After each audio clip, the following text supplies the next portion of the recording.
pessoal, tudo bem? Eu sou a Tabita, sou orientadora das oficinas culturais de fotografia da Fundac desse ano de 2021. Sejam todos bem-vindos.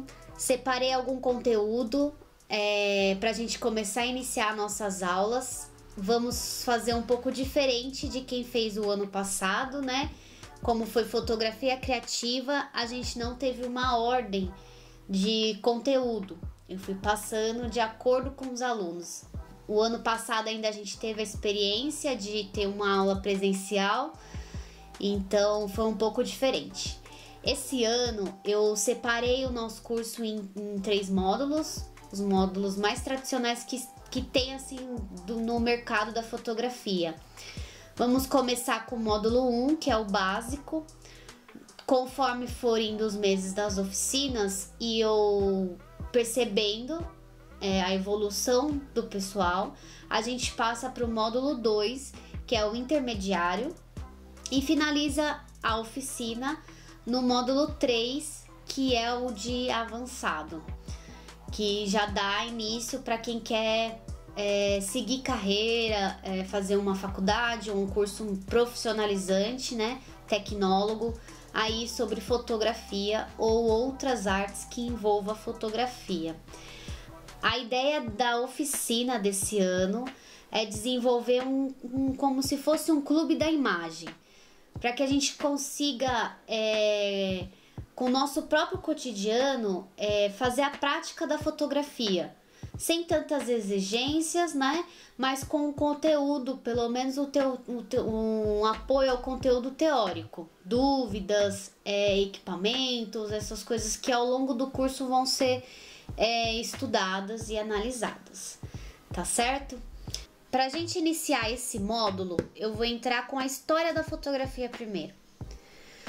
Eu sei que alguns devem já saber o básico, do que significa foto, que é escrever com a luz e tal, mas eu acredito que é bem interessante a gente aprofundar um pouquinho sobre a história antes de começar a falar o que é exposição, abertura, para a gente saber o que já foi feito, quem inventou, por que inventou, né? E também agregar um valor da foto como uma arte, como um quadro, porque não só como um registro, né?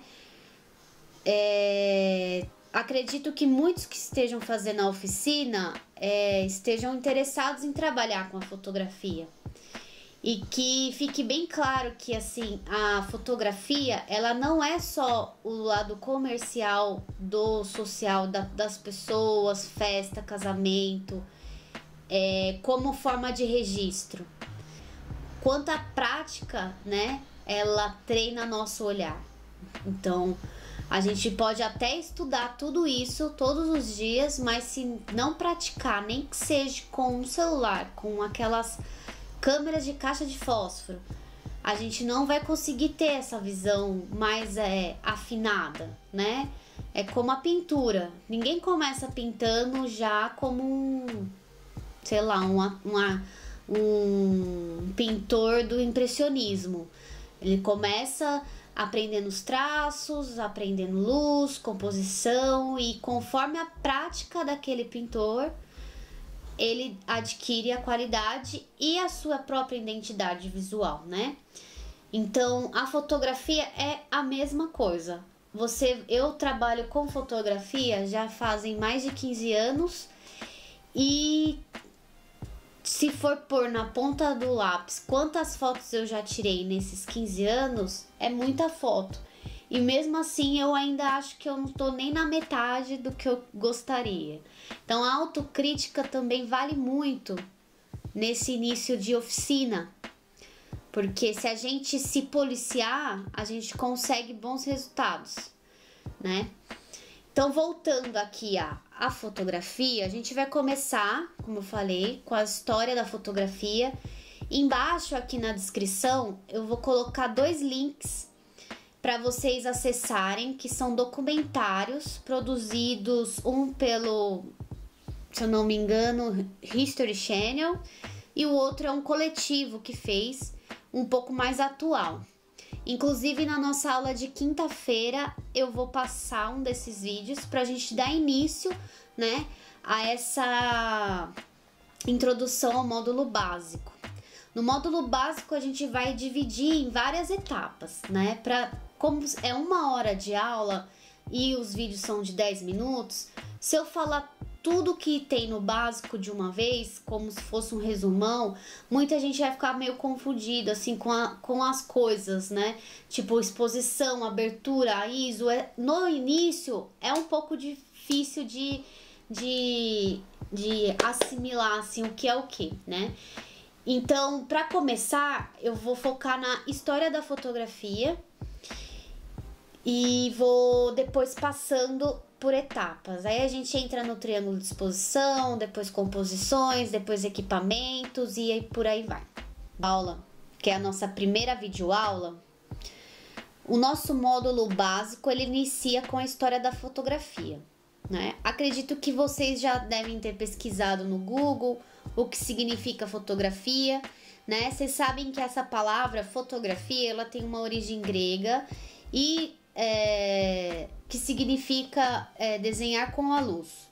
Então a gente já sabendo o significado, a gente tem em mente que o que é primordial na fotografia é você ter o controle da luz, tanto para tirar foto em movimento, né, para fazer efeitos, como também fazer aquela perfeição e nitidez. Tudo se define em como você vai conseguir controlar, né? E para isso a gente vai estudar passo a passo de como você vai conseguir fazer isso. É legal participar das nossas videoaulas de quinta-feira, porque lá, se tiver dúvidas, já podem tirar, né? E também eu vou sempre estar passando vídeos pra gente acompanhar todos os processos fotográficos. Entrando então na história da fotografia, a gente sabe que tem esse significado, ainda mais que a fotografia ela foi inventada numa época de bastante influência artística. A gente estava naqueles períodos de impressionismo, expressionismo, a pintura do perfeito. Então, assim, a fotografia, ela veio como se fosse, né, uma mágica. Ninguém acreditava naquilo, né? No vídeo que eu deixei na descrição abaixo, ele é bem legal porque ele mostra situando como se fosse nos séculos passados, né? A fotografia, ela já foi inventada, né, há mais de 1,5 século. E desde então ela vem cada vez mais se reinventando. E principalmente agora, nessa era digital, o acesso à fotografia acabou sendo muito mais fácil, né? Antes, a gente tinha uma longa distância de um equipamento fotográfico pelo custo, né? Tanto da câmera, como da lente, como da revelação. Algumas marcas, como a Kodak, foi facilitando esse acesso, criando as câmeras automáticas, como essa daqui. Essa é da Yashica. Outra marca também que revolucionou o mercado fotográfico. Na época, ela era filme, era só colocar o filme, apertar o botão e você fazia as fotos. Isso aqui foi a sensação na época, né? Como é hoje o celular, que grava em 4K e faz fotos e vídeos maravilhosos. Beleza? Eu tenho um outro modelo aqui também, que nessa época da fotografia, que já virou de fácil acesso, foi muito utilizada, provavelmente pelos seus pais e avós, que é a Polaroid, e que hoje em dia tem uma nova versão dessa da Fujifilm, né? E como essa câmera, como as outras câmeras de filme, elas foram se adaptando às tecnologias. Então, hoje em dia, existem câmeras em pequeno formato, né? Um formato mais compacto, que faz o que uma câmera profissional grande formato faz. Só vai diferenciar algumas funções, né? Você vai, numa profissional, você tem o controle maior de balanço de branco, a velocidade, tanto até a anatomia da câmera, ela te facilita a fotografar, beleza? Bom, Eu vou deixar disponível os vídeos abaixo no link. Vou deixar também o WhatsApp do grupo para vocês participarem, o link da sala de aula. Se vocês ficarem com alguma dúvida, quiserem dar ideias do que eu posso gravar para ajudar vocês nessa parte, estou à disposição e agradeço pela visualização. A gente se vê no próximo vídeo, na próxima videoaula, com conteúdo desse módulo básico. Espero que esse vídeo ajude vocês nos estudos. Beijos, até o próximo!